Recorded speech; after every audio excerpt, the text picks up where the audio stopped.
Discovering voices, building worlds. The Ampliverse. Welcome to Harry Potter and the Anxious Millennials, a show where we delve week by week into each chapter of the Harry Potter series. Hello, Adam. Hello, Friedrich. Hello, little Friedrich. I don't know why I always talk as if he can hear me, because he can't, but... Hi, Fried. Hello. He's here for our final chapter. He is. He's there with us. He's my emotional support dog. Yeah, he is. And he's a black dog, just like Sirius. Just like Sirius. Sirius. But unlike Sirius, he's alive. Oh, damn. Damn. Damn. How are you? You just had some furniture delivered. I did. Yes. Yes, I did. Yes. Yeah, I true. did. Because like the bed, we bought a bed from IKEA. And so it came in 4 boxes. And then we also had to get like the slats, which are in its own like 2 boxes. Mm-hmm. Yep. So like we have a lot of. Yeah. Because you have a king size bed, don't you? We have a king size bed. Yeah. So that would be 2 slats. We're already gonna have to. It's gonna be because we have someone coming to put everything together on Wednesday. Mm-hmm. And so Wednesday morning we're gonna have to like throw the mattress against the wall in the bedroom, and then like move the old frame out. It's just weird because we have like a very small apartment. Yeah, yeah. And it's cozy. Your bedroom, yeah. But like, I don't know how we're gonna have to. It'll be fine. It'll be fine. It'll You'll have great. to improvise. Once it's all done, it'll be really nice. Yeah, but it's just gonna be like this interim week where it's like a bit of a nightmare. Yeah. Yeah. How about you? How are you? Are you? Great. And then that gets done, and then me and Melinda will be there. Yeah. After everything's gotten sorted. Which would be amazing. Yeah. I was like, because when we were like scheduling the delivery and stuff, I was like, it has to be like early this week, or we have to delay it till like after you guys leave, because I don't want to have to deal with it while you guys are here. It would have been too much. Yeah. Like if they were like, oh, we can deliver it Friday, I would have been like, nope. Dude, too close. This week, we read chapter 38, the final chapter. The final chapter of book 5, listeners. Woo. Chapter 38, the Second War begins. Adam, what happens in this chapter? In this chapter,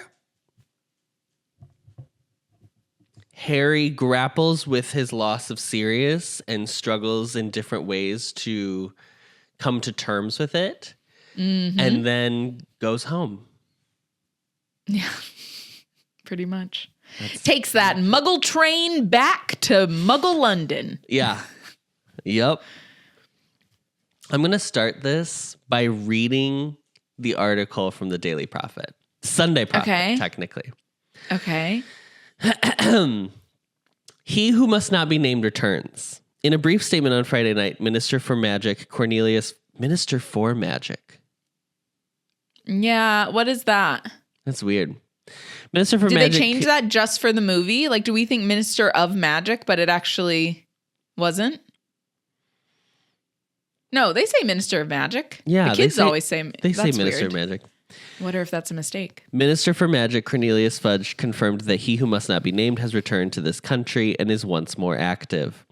It is with great regret that I must confirm that the wizarding styling himself, Lord, well, you know who I mean, is alive and among us again, said Fudge, looking tired and flustered as he addressed reporters. It is with almost equal regret that we report the mass revolt of the Dementors of Azkaban, who have shown themselves averse to continuing in the ministry's employ. You don't need to tell me anything more. That is the scariest thing I have ever heard. You just told me you don't have control over the Dementors? And we don't know I'm leaving the United Kingdom. We don't know how Dementors died. Friedrich. So we don't know like how to What does Friedrich do? Oh, he's trying to kick that pillow off. All of a sudden he was just like like romping around behind you. I was like, what is he doing?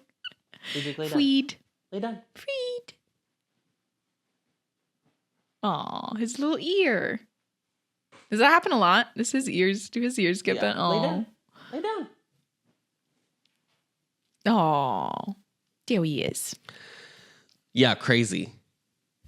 I would be Dementors gone. are just out and about. Honey, Yeah. it's Pride. It's pride. Dementor pride. We believe the Dementors are currently taking direction from Lord Thingy. Stupid.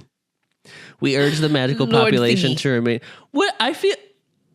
Well, we urge. Well, We urge the magical population to remain vigilant. The ministry is currently publishing guides Okay. to elementary home and personal defense, which will be delivered free to all wizarding homes within the coming month. That's like when the CDC was like, or the White House Yeah. was like, we're going to send out COVID tests for free. yeah. The minister's statement was met with dismay and alarm from the wizarding community, which as recently as last Wednesday was receiving ministry assurances that there was no truth whatsoever in these persistent rumors that you-know-who is operating amongst us once more. Cool. Details of the events that led to the ministry turnaround are still hazy, though it is believed that he who must not be named and a select band of followers known as Death Eaters gained entry to the Ministry of Magic itself on Thursday evening. So when they say this must be Monday, Tuesday, we don't know what day it is. But basically, if you're following the chronology of the events, the day before they burst into the Ministry of Magic, the ministry was like, oh no, he's not back. They had just published something being like, no, he's So gone. stupid. Albus Dumbledore, newly reinstated headmaster of Hogwarts School of Witchcraft and Wizardry, reinstated member of the International Confederation of Wizards, and reinstated chief Warlock of the Wizengamot, has so far been Voguing. unavailable for comment. Someone's voguing somewhere. Yes. Reinstated. Katrina, the hurricane. Albus Dumbledore did the thing. He has insisted over the past year that you-know-who is not dead, as was widely hoped and believed, but is recruiting followers once more for a fresh attempt to seize power. Meanwhile, the boy who lived, blah, blah, blah, blah. Blah, blah, blah, blah. So, a very different tone from the prophet. They're calling him the boy who lived again. The boy who lived. Very interesting. Hermione is reading out loud this article in the hospital wing. They're in. I need to reiterate that they're in the hospital wing. I'm going to bring this up again in a minute, and I need you to have your book ready because Okay. we need to be checking some verbiage that's going on in the book. Not yet, but just be ready with the chapter. Okay, I'm ready. Okay. They're all in the hospital wing, and they note, that they're now referring to him as the boy who lived.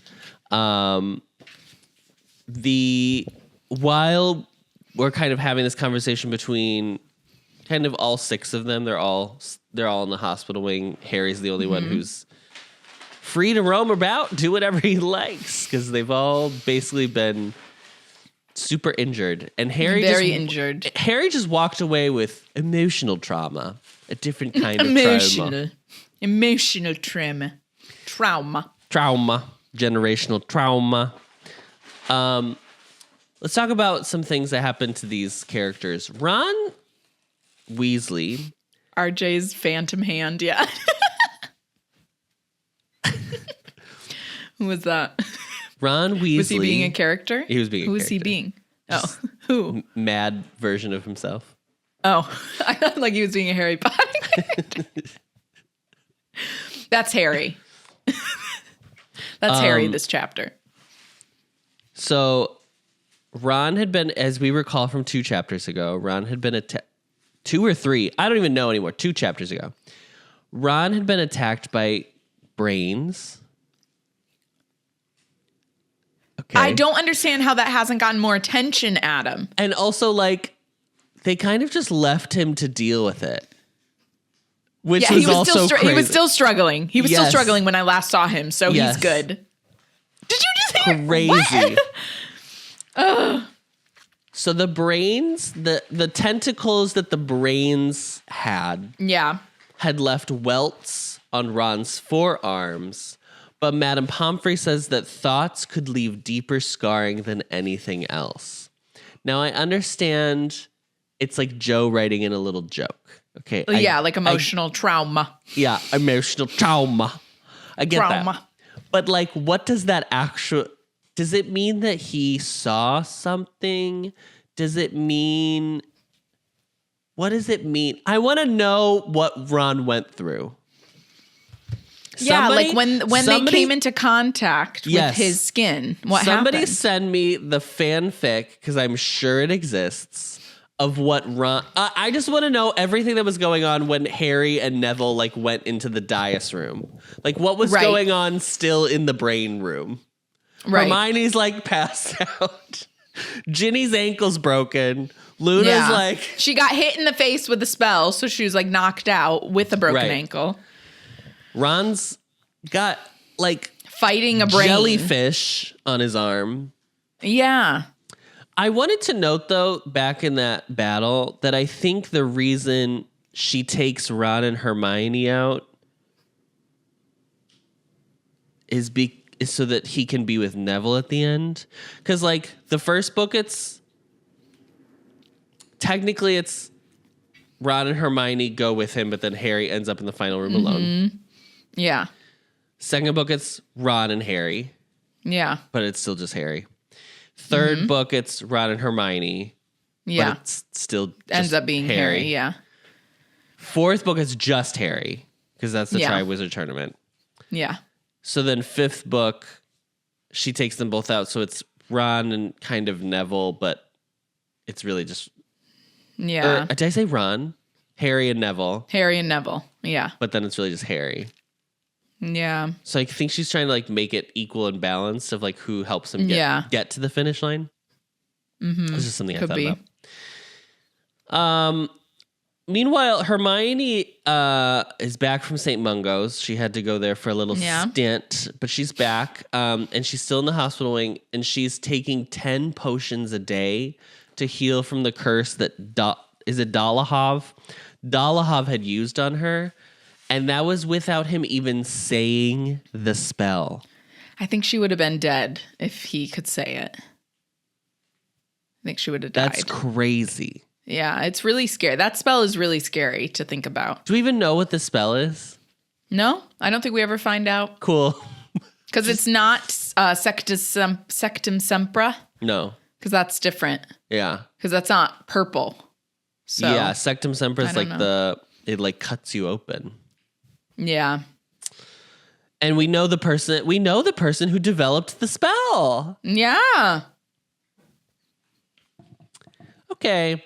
Luna's father, meanwhile, because in the prophet, it's like here's all the features of this Sunday prophet. Okay. We have who's last attempt to take over pages 2 to 4. What the ministry should have told us, page 5. Why nobody listened to Albus Dumbledore, page 6 to 8. Exclusive interview with Harry Potter, page 9. Okay, so this exclusive interview is just the Quibbler interview. Yeah. And Luna's father sold the interview for a handsome bit of money, and they're going to use it to go on holiday in Sweden. As they should. They must be sweet. Adam, I think this is confirmation that they have Swedish lineage. Oh, probably. She gives Scandi for sure. She's definitely... exactly. Yeah.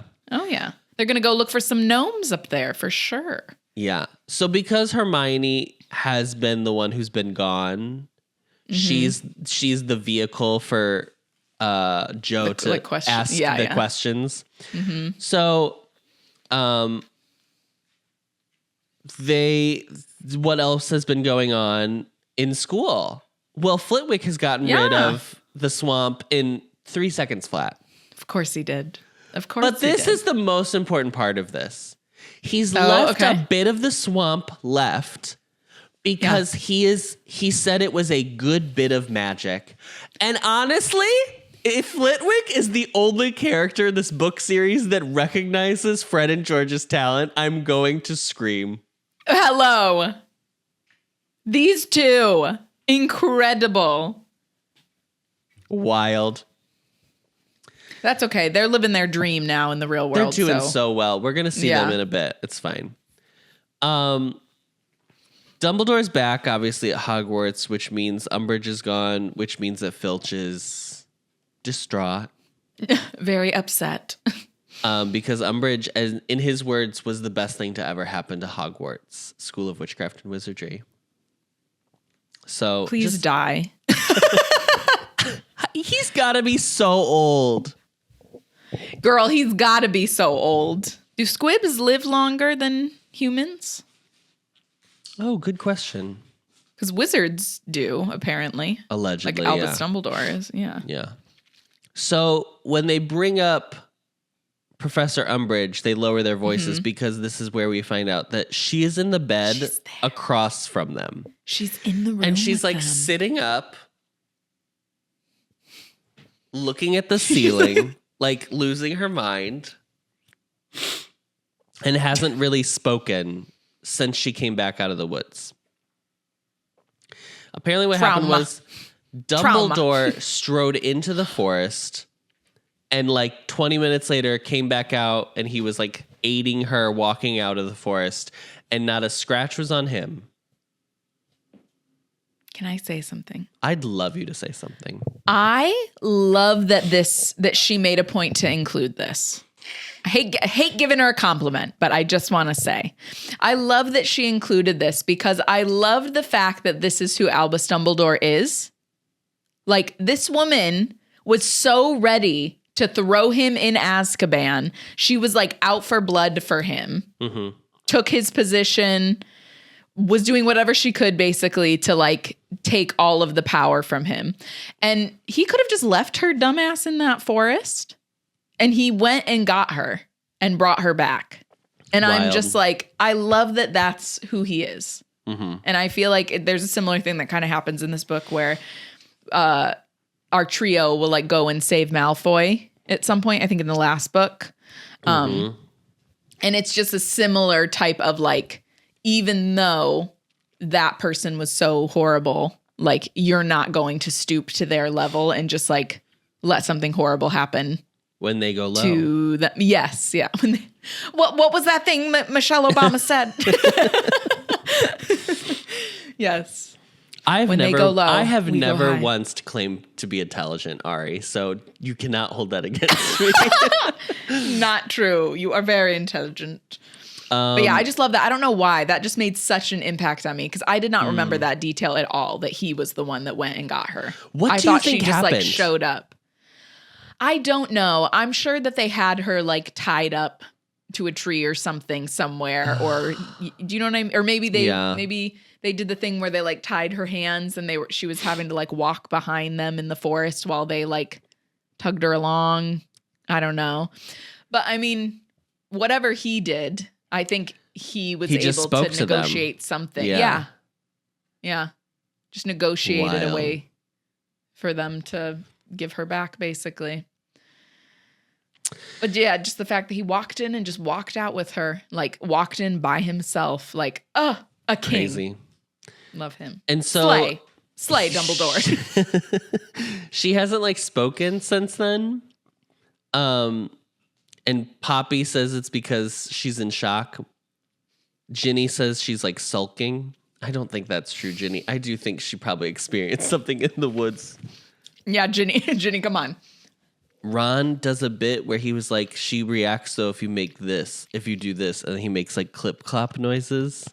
Like the hooves of the centaurs, and she starts like freak out. Yeah. Goofy. You're lucky that Poppy is such a nice person, Umbridge, because you hurt her best friend and she's still taking care of you. I know. Yeah, right. You hurt one of my best friends. You come into my hospital. I'm going to be like, I'll give you some Tylenol and you can just wait it out. Yeah. Sorry. So Tylenol. So speaking of centaurs, Hermione's like, so what's going on with divination? Because like Trelawney's bad. What are we doing? Great question. And so apparently they're both going to teach divination. So in the last chapter, Dumbledore had interviewed Sybil for the position in 16 years ago. And he It did not go well. It did not go well. And then he still hired her. But he says that he was only meeting her because of like family respect for her grandmother who was a seer, because he was contemplating not even having divination as a subject taught in the school anymore. And now there's 2 divination professors. It's like when we were in 7th grade and we had like A group and B group. Oh, we yeah. had the different teachers. Yeah. Yeah. Wild. But yeah, friends can't go back to the woods anyway because the centaurs don't want them there. So No. Yeah. Firenze. Even though they're cool with Dumbledore now, maybe. Yeah, they're Judies. They're Judies. Yeah. Yeah, Dumbledore and Bane. Real buds. Best Judies. And so this conversation about divination leads Ron to be like, the whole subject is trash, which now Hermione has like flipped the script and she's like, we literally just found out prophecies are actually real. So how can Hermione, you even you think take that? the class then. Yeah, you take the class. Add it back You to take your the class curriculum. and try to read a crystal ball, girl. And then Harry's like, in his head, he's like, oh, I haven't told them about the prophecy. And just for a spoiler for the rest of this book, which is like 3 more pages, he doesn't tell them about the prophecy in this book. Which is like 3 more pages. I just wish that, I mean, at this point, I don't know if he's like, oh, I should tell Ron and Hermione separately about the prophecy. I feel like this group of 5 people just proved to you that they are committed to you in a very real, tangible way. They like nearly almost all died for you. Yeah. So I feel like you could just be like, I have something to tell you. I have something to share with you. I mean, maybe if you're not ready to talk about it yet because you really haven't grappled with what you've learned, that's fair. But like, you have to tell them at some point. You have to stop holding things on for yourself. Do you know what I'm learning in this book, Adam? Especially living in the UK. I think that this might be like, as in like for Jo, this is like a English generational thing, as in like Jo, her generation. They don't like do stuff like that. They don't share. They don't like acknowledge or like say things like that. Oh yeah. I think it might be a generational thing. The British subtext. Yeah. Yeah. I think so.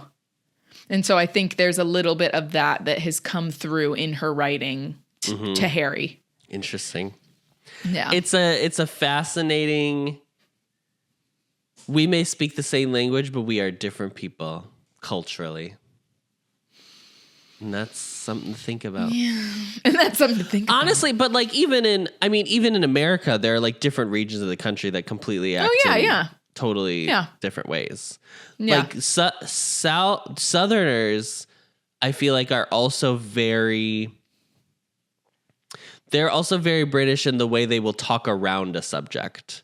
And there will be like hidden meanings, like the whole like joke of bless their heart is like because they refuse to be like actually engage in real conversation. They have to they have to polite it up. Right. So Harry is like he just gets like really overwhelmed really quickly with this conversation. Yeah. And so it's like, I'm just going to go see Hagrid. And they're like, oh, okay. He's in a flight state. He's flight for sure. Yeah. So I'd love for you to open your book, Ari. Yeah. You won't know what page. I won't know what page, but it's gonna be right as he's leaving the hospital wing. And there's he says, Hagrid's, said Harry. You know, he just got back and I promised I'd go down and see him and tell him how you two are. you see that? Yeah. Okay. I'm going to read words, and then you tell me if these are what you're reading as I know. well. I already know what you're going to say because it's the same in my book. It's so weird. Oh, all right then, said Ron grumpily, looking out of the dormitory window at the patch of bright blue sky beyond. Wish we could come. Where are they, Hermione? Where are they, Ari? I mean, they're definitely in the hospital wing. Is there a like dormitory hospital wing section? Is that what we're supposed to take from that? Is she referring to the hospital wing as a dormitory? We've never called that before, once. so that has to be a... And that's not the only one. Continue. Say hello to him for us, called Hermione, as Harry proceeded to walk down the ward. Ask him what's happening about his little friend. Harry gave a wave of his hand to show he had heard and understood as he left the dormitory.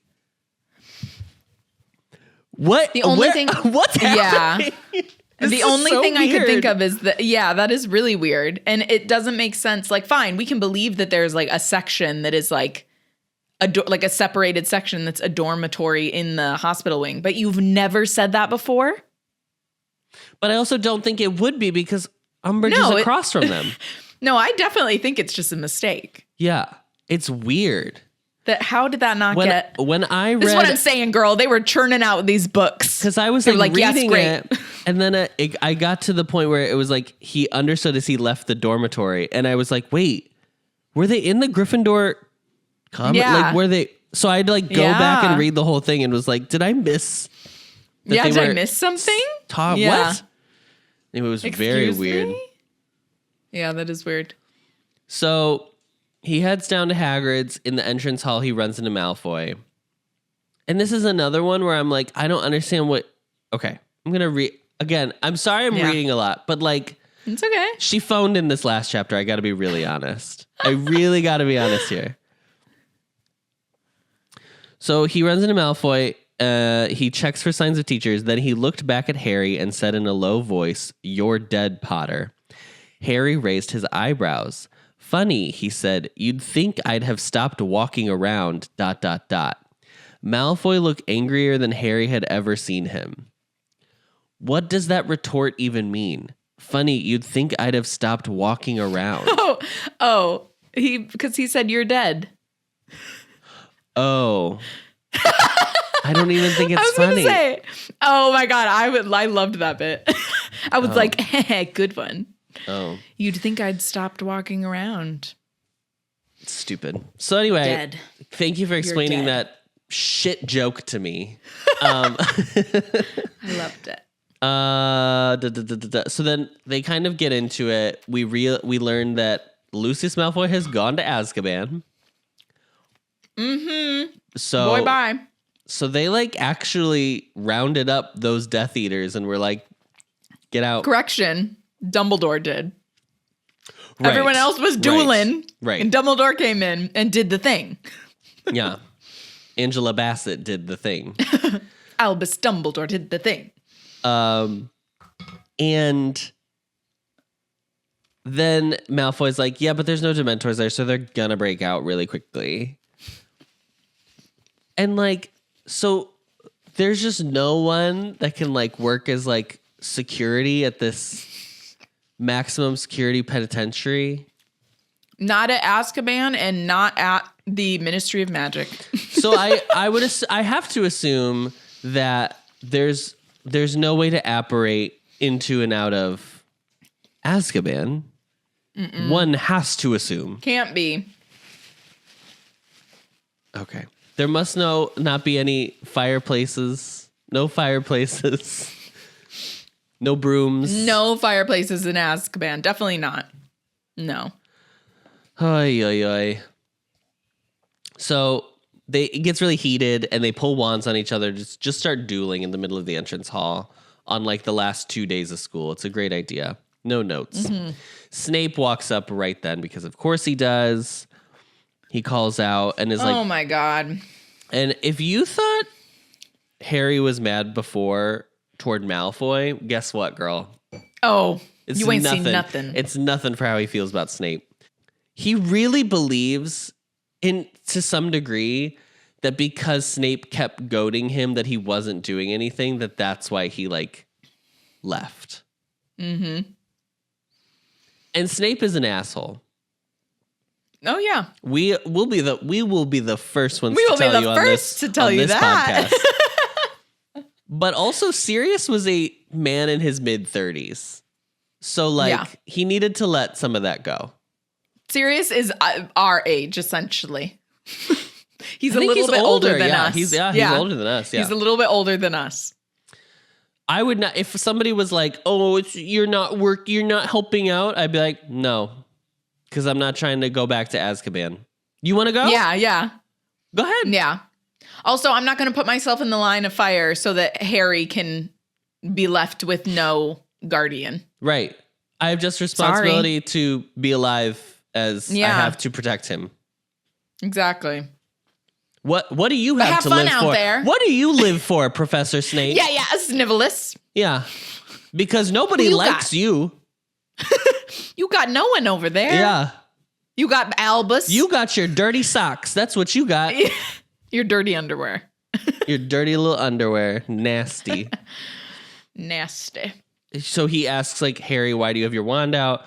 And Harry's like, because I was choosing what curse I was going to use on Malfoy. Yeah. He does and not he's like, even care. Okay. So he's about to take 10 points from Gryffindor. But he can't because Gryffindor has no points left. That is the state that Umbridge has left the Gryffindor house point situation in. There are no house points left for Gryffindor. Wild. Mm-hmm. And lo and behold, right then, Miss Ma'am comes back from St. Mungo's, Minerva McGonagall. Mm-hmm. She's got her carpet bag. She's got her walking stick. She's like, yeah. I'm back. She has arrived. Yes. This is like her season, whatever new season of RuPaul Drag Race. This is like her arrival moment. Yes. When she walks through the door into the workroom. Come on, Hogwarts. Let's get sickening. Yeah. Gotta add some more. So she gives Crabbe and Goyle her like bag and cloak, and she's like, please put these in my office. Thank you so much. And then she's like, about this house point situation.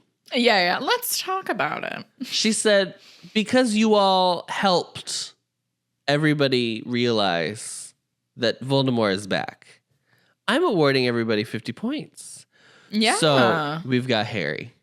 We've got Ginny. We've got Ron. We've got Hermione, and we've got Neville, and we've got Luna. So Ravenclaw also gets an extra 50. So a shit ton of rubies fall into the hourglass. Yeah. And then she's like, and I guess now there's enough that you can take away your 10 little points, Severus. Yeah, there you go. There you go. You're welcome. Mm-hmm. And she's serving like her tartan look. With her tartan carpet bag. I'm telling you, Adam, she has walked into the workroom. Yes, it's so good. It's who was the one who was like Scottish? Rosé and someone else. Morgan McMichaels. Oh, Morgan McMichaels, yeah. Morgan McMichaels. So Harry, she's like, go have a great rest of your day, Harry. I'm back. I feel great. You should feel great. Everyone should feel great right now. So he goes out to the grounds to go see Hagrid, which was his intention. And he sees like it's like really nice out. So there's a bunch of students like lounging in the grass and they're swimming in the lake and they're like enjoying their couple days off before they head home. Mm-hmm. And he has this thought where he was like, he had no idea how much they knew of what happened 3 days ago, but he had so far avoided being questioned and preferred to keep it that way. And in my head, I was like, that is until he gets to be interviewed for a magazine, and then he'll be free to talk about all of it. Because this is exactly what he said last year as well. So can't wait for that. Oh, God, don't ask me any questions. Don't but ask if you want to sit down with me and do an interview. So he gets to Hagrid's, and Hagrid is like, "Oh, hey, come on in. We'll have a cup of dandelion juice." Sorry, what? Is this a thing? I'm looking it up. Not that I this? know of. This has to be a magical thing. Yeah, I don't know what that is.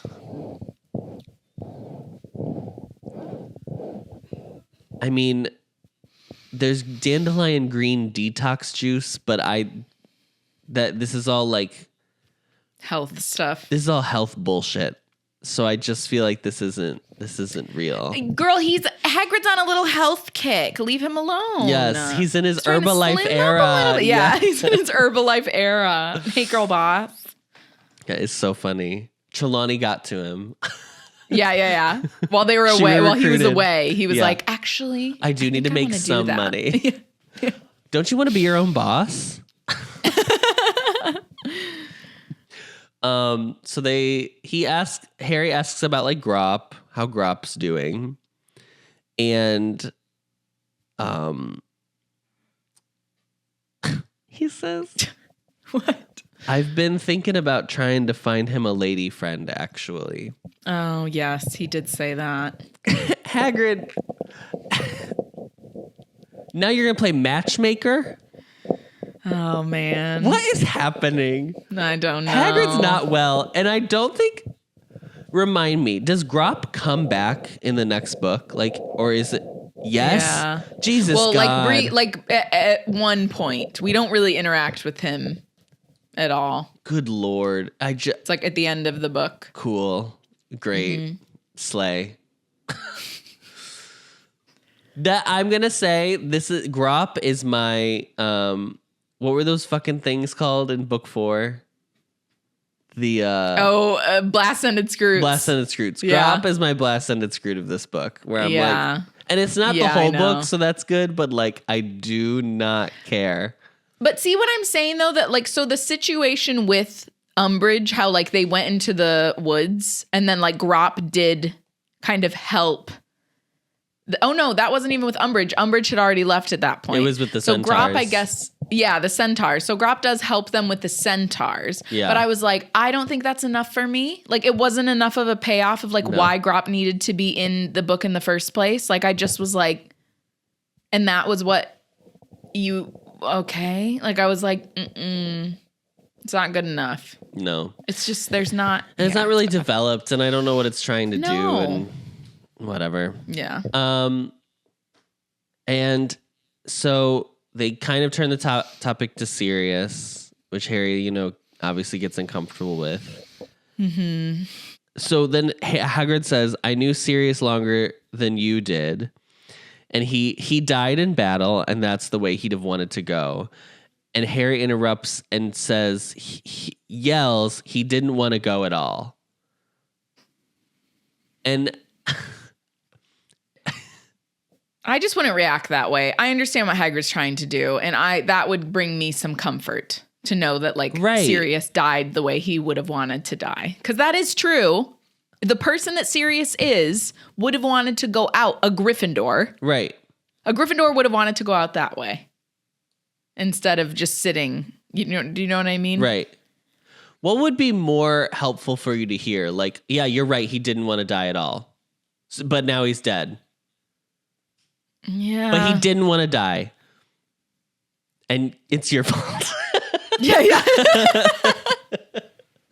I just was like, and it sucks because Hagrid is so well-meaning I know. and like gets hurt so easily when Harry's upset with him. Yeah. Then this is why you shouldn't be friends with like a 16-year-old, to be honest. But Yeah, right. I was like, don't get mad at Hagrid because he didn't do anything wrong in this situation. Yeah. We also find out that he went to the caves while he was like gone from the school. Yeah, that's where he was. Which again was only 4 days. Yeah, wasn't even that long. Because he left the night before they went. Yeah, right. Because like it was And the week that of their was- finals and And everything. that was 3 days ago. Yeah. So he's been gone 4 days. Wow. Hagrid's back. Oh, thank God Hagrid's back. Oh, haven't seen him for 4 days. Girl, he took a long weekend. Yeah. He went to Jersey. So Harry's like, well, I gotta go. because he was like, this was a bad idea coming here. Because really what Harry needs to do is like be alone and just like sit and maybe like journal. Maybe journaling would help. Or go to therapy. Or he'll never trust a journal again as long as he lives because of book 2. But like, yeah, just anything. Hey, just do something. Good Lord. So he leaves Hagrid feeling shitty. And then he goes and sits like on the grounds and like contemplates life and contemplates, I think, losing Sirius and also the prophecy he just learned about and kind of trying to grapple all that info. And it's a very reflective, contemplative moment, which she really doesn't write too often into this book series. Yeah. And I like that the last line of that bit is, the sun had set before he realized he was cold. He got up and returned to the castle, wiping his face on his sleeve as he went. And that's the one bit that that he was crying. Yeah. And I like that she let him have that.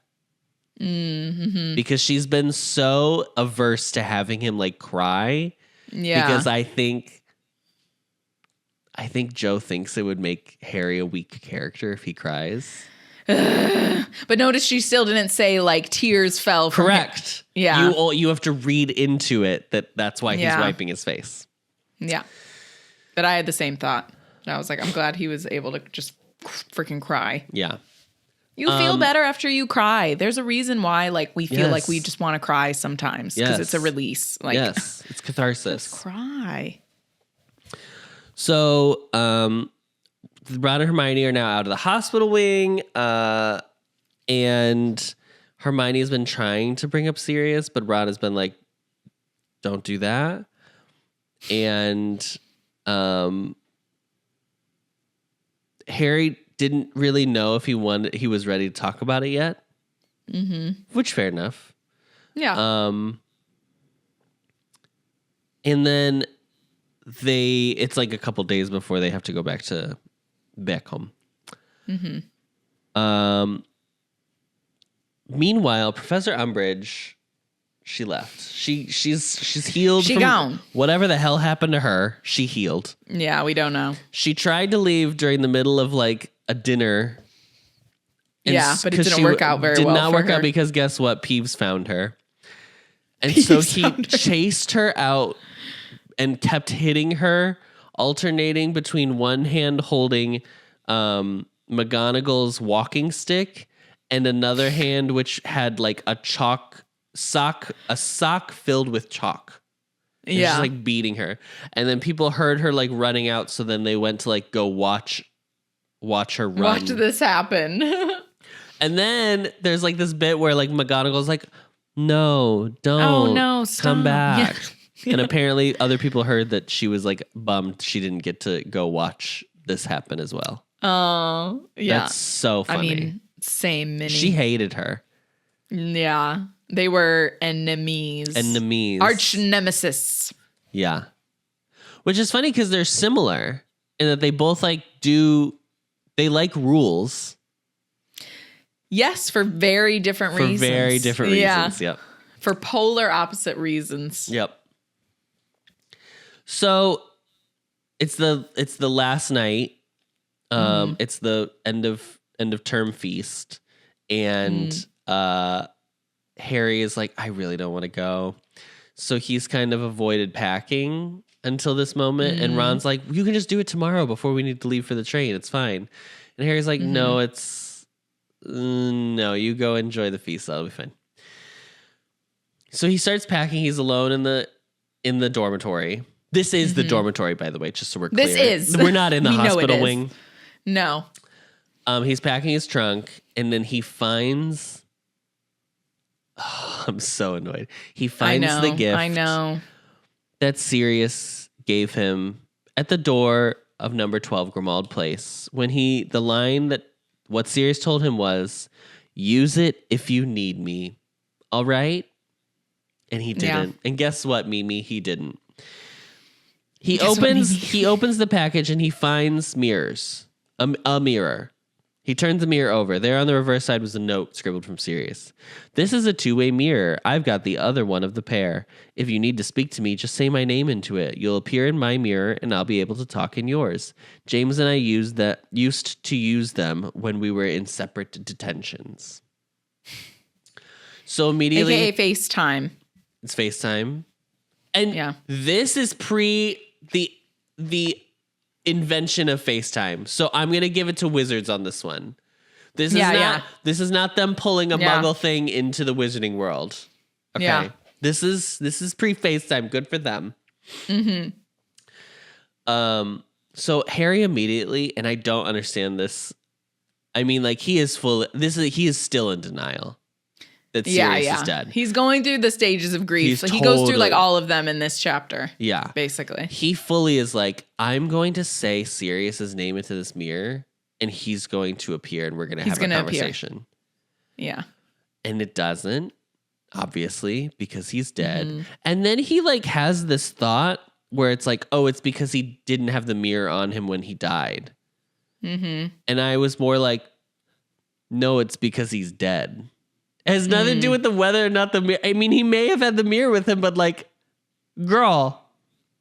Yeah. Oh, girl. I feel bad, but I also wish he wasn't dumb.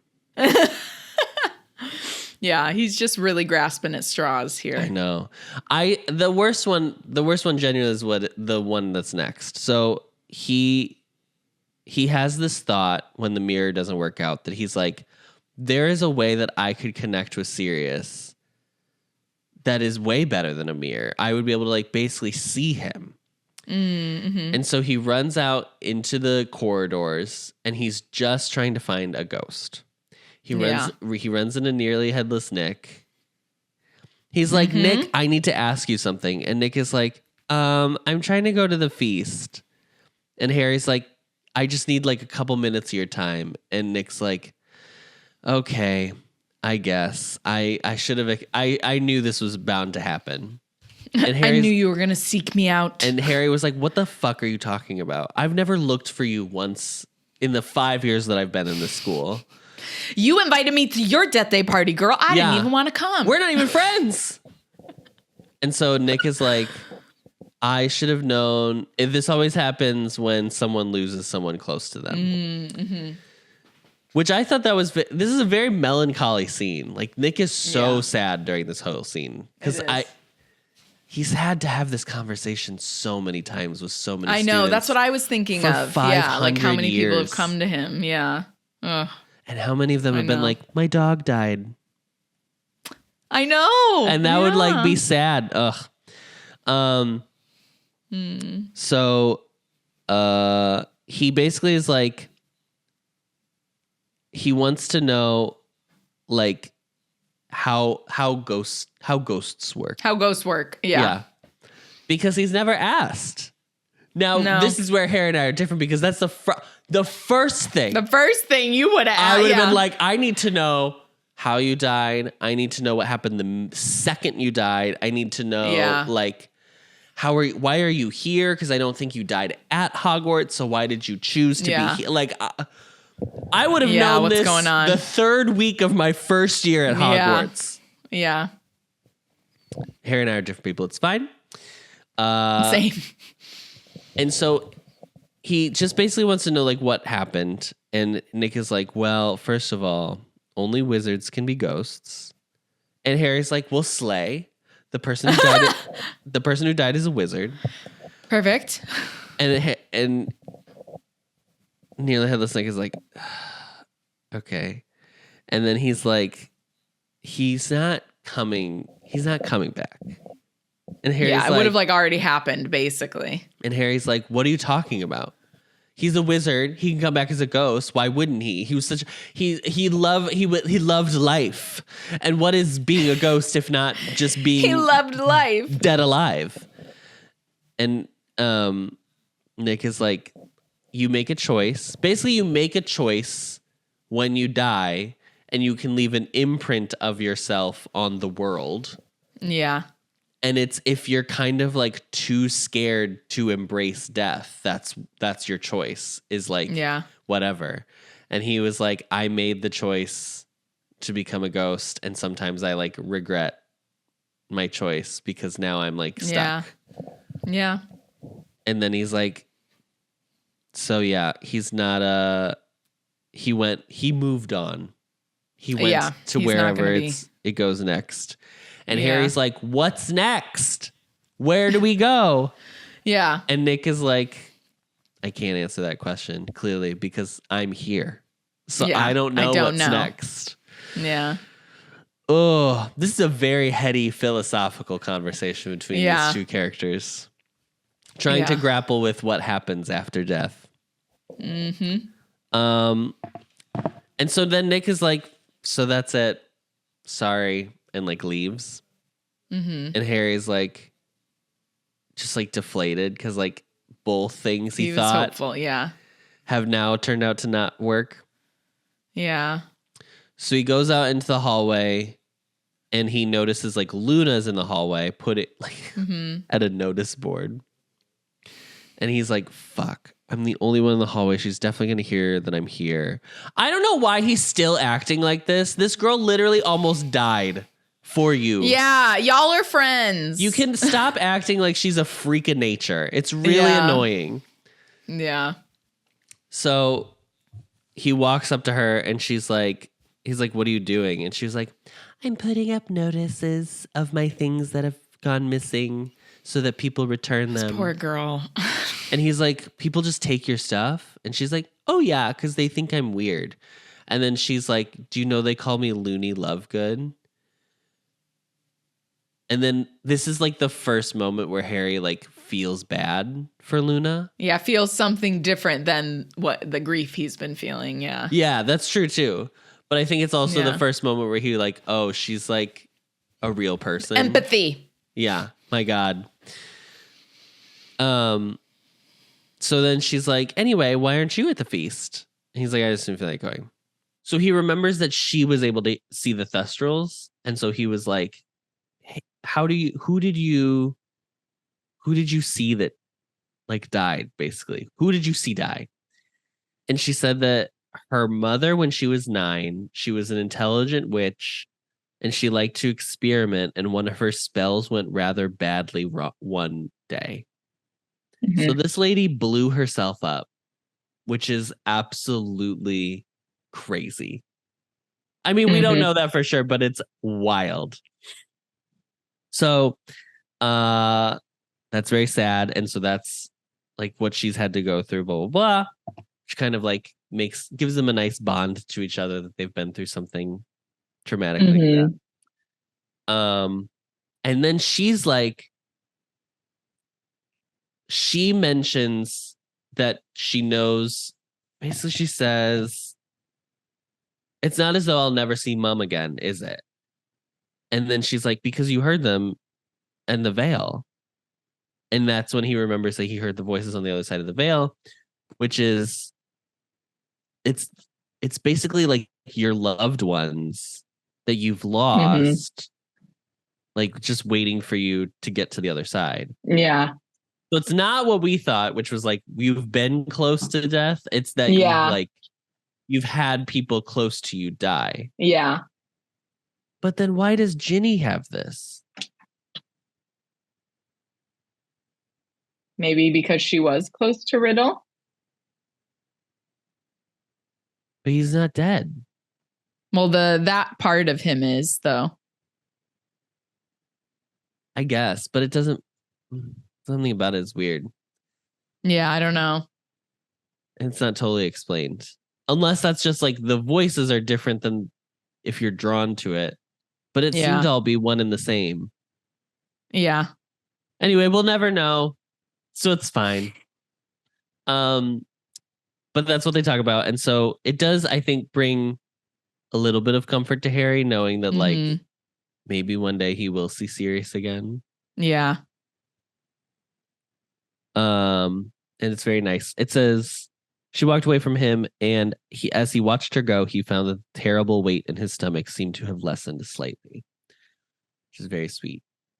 It's the day of the train ride home. They get on the Hogwarts Express, and now that there are no teachers around, there's no adults on the train, Malfoy, Crabbe, and Goyle have used this opportunity to attack Harry. Of course. Unfortunately for them, they attacked him outside of a compartment that had a bunch of DA members in it who knew a bunch of new spells because of Harry. So they turn Malfoy, Crabbe, and Goyle into massive slugs. Which is correct. That's some wild magic. Sorry, what spell? What spell was that you taught them, Harry? What was this? They turn them into slugs, and then they just like put them up on like the like luggage rack. Yeah. And then they're just like dripping slug juice. Ew, gross. So random. Harry's sitting with his friends in the compartment, and they notice that Cho and Marietta walk by. Cho makes eye contact and then like kind of just like it keeps going. Marietta, by the way, is wearing a balaclava because her face has never healed. And I don't think ever does. This is insane. Yeah, not okay with that. Sorry, Hermione. Sorry, Hermione. It's not okay. And then we find out that Cho is now dating Michael Corner. Mm-hmm. Michael Corner, who had previously been dating Ginny. Right. Ginny had broken up with him because at the Gryffindor Ravenclaw match that Gryffindor won, he got like butthurt about he was a sore loser. Yeah. being beaten by Ginny. And so then she was like, I don't need this is stupid. We're breaking up. Amen. Good for her. T. And then he started dating Cho to like cheer her up because they were both like had lost together and their lives are so hard. God. Boring. Boring. And so then she makes a joke because Ron is like, good, you should just choose someone better next time. And so she's like, okay, well, I've chosen Dean Thomas.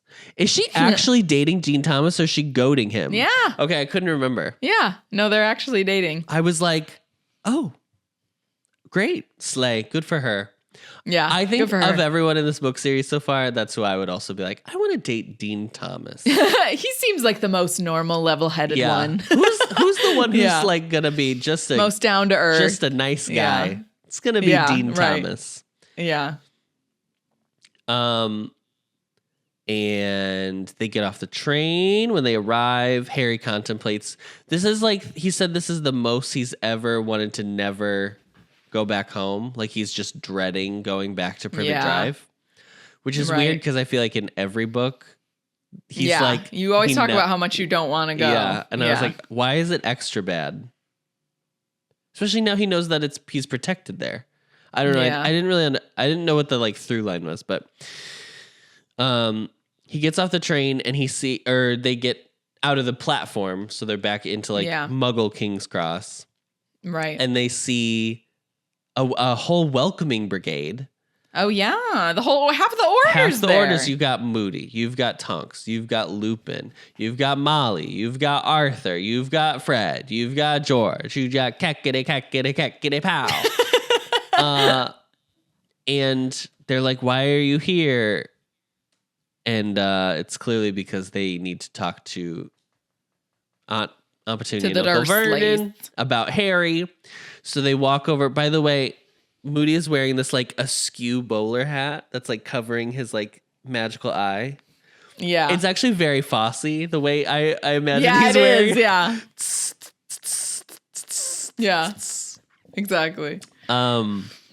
So they walk over to the Dursleys and like they're rooted to the spot. They're like, oh my God. They're like avoiding eye contact with any of them. Freaks of nature are coming over to talk to us. She has to get a good old fat joke in before this book can end. So she does say, Dudley, meanwhile, seemed to be trying to look small and insignificant at feat at which he was failing extravagantly. She just can't help herself. She can't. She cannot help herself. But that's fun. Annoying. He's fawning. Yeah. Yeah. That's fun. So we've got them all in this book. Yeah. We've seen them all. So they're like, hi, we'd like to talk to you about what's going on with Harry.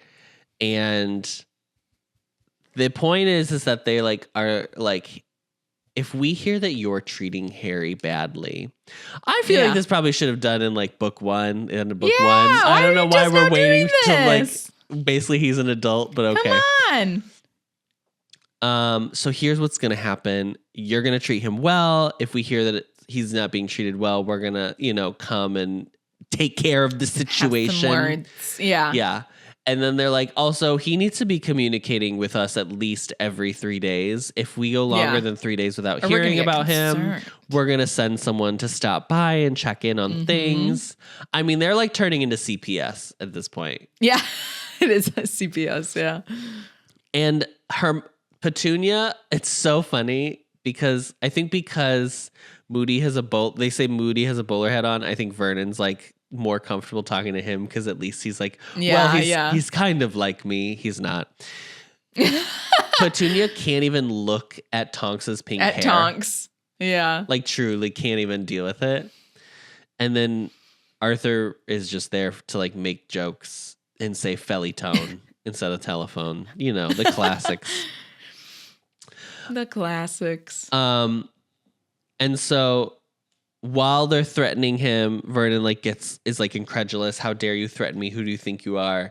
And so Moody lifts up his hat to show his eye, which I'm sure is doing tricks or something. Yeah, yeah. And Vernon's like, oh, horrified.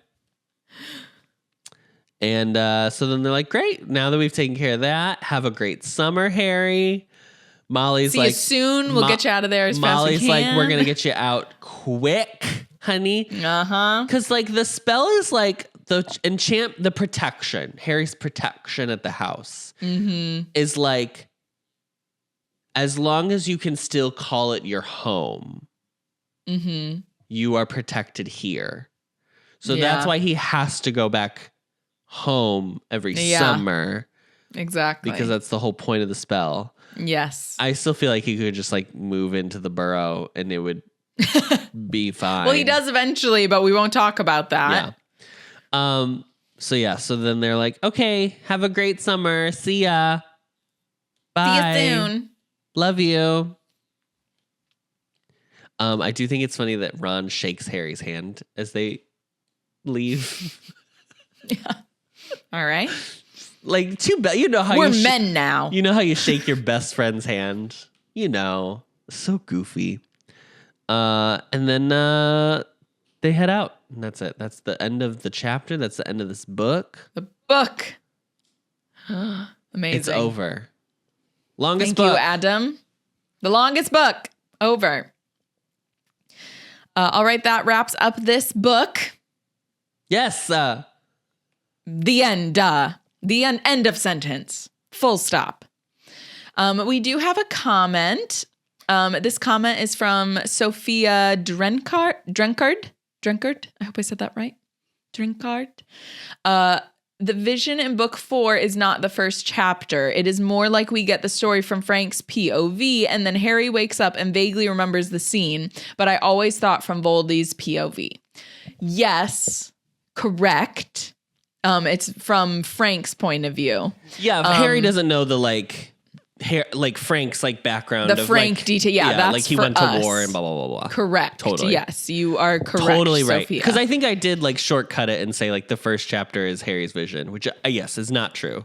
Well, I think we both were. That's what we were talking about. That we were but it's more in that book. When we do get those scenes, it is never clarified what perspective. And there is a moment where Voldy is revealed. Yeah, I think and Harry sees Voldy. Harry has a vision where he sees the turnaround of the chair. Yeah, that's the chair is turned around. Yeah, because remember that we were what is there a mirror right there? That's we the kept only trying to figure out. That's who am I seeing it from? I mean, I definitely, I agree that we are way too stuck on this for sure. If that's Sophia's point and she's stop talking about it. Yeah, if that's your point, Sophia. Well said. But I do think in the fourth book, that's the only book where some of those visions don't add up. It's like slightly off. Because in this book, I feel like they've all been explained now. So I'm like here for all of the ones in this book. But thank you. Thank you, Sophia. Thank you for your comment. We will try to stop talking about freaking visions. I'd love to not talk about book 4. Thank you for your kind words. We love hearing what you guys think. You can find the podcast on Apple Podcasts, Spotify, Stitcher, or wherever you find your podcasts, as well as video versions on the Ampliverse YouTube channel and Spotify. As always, don't forget to rate, review, and subscribe so that we can get a perfect mute score. 5 stars only, or else you'll get turned into a slug. And don't forget to follow us on Twitter and Instagram at HPAnxious or YouTube and TikTok at The Ampliverse. We are hosted on Spotify for podcasters, so thank you to them, and are a proud member of The Ampliverse. Check them out at theampliverse.com. Thank you so much, Adam, for another book. Woo! And then we'll see you in 2 weeks for our... With the movie. With the movie. Part 1 of the movie. Part 1. Because we already know it's going to be a 4-hour recording session. We already know. Yeah, get ready. Already know. Yeah. Get ready to play it on your road trip. Yeah. And as always, Knox. Knox.